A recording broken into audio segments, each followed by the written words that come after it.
number 14 is asking us to find the roots of the polynomial function. I will warn you that on your final exam, you're going to have some problems like this, and you will not be permitted to use Desmos on it. So if you do not know how to find these roots manually, you may run into some trouble. So here's a good chance for you to practice that. I'm going to recommend that for this particular one that we factor first, factor out the greatest common factor.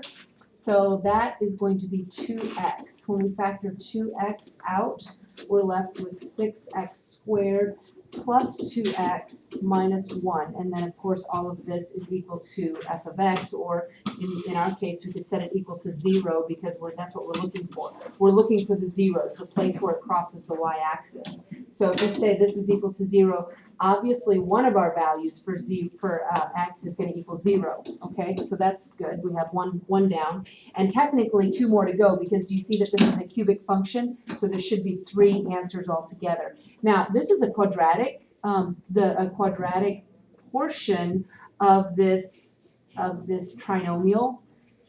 So I'm thinking that we could use the quadratic formula.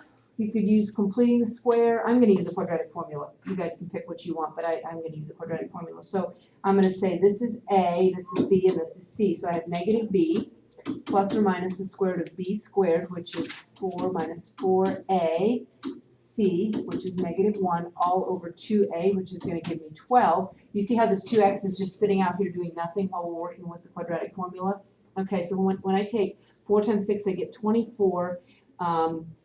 That's going to give me the square root of 28 under the radical, I feel fairly certain. So negative 2 plus or minus the square root of 28 all over 12. Break up the 28 as much as we can. And we have negative 2 plus or minus, and then this is going to be a 4 and a 7. Square root of 28 is equal to the square root of 4 times the square root of 7, so that gives us 2 times the square root of 7. So negative 2 plus or minus 2 times the square root of 7 over 12. Notice that these are all divisible by 2, which leaves us with negative 1 plus or minus the square root of 7 over 6. Do you see that this is 2 answers? So when it says find the roots, we have the roots. We have the roots 0 and these 2. So there's a total of 3 answers for that. Like I said, please be sure you know how to do this manually, because you will not be permitted to use Desmos on all of these on your final exam.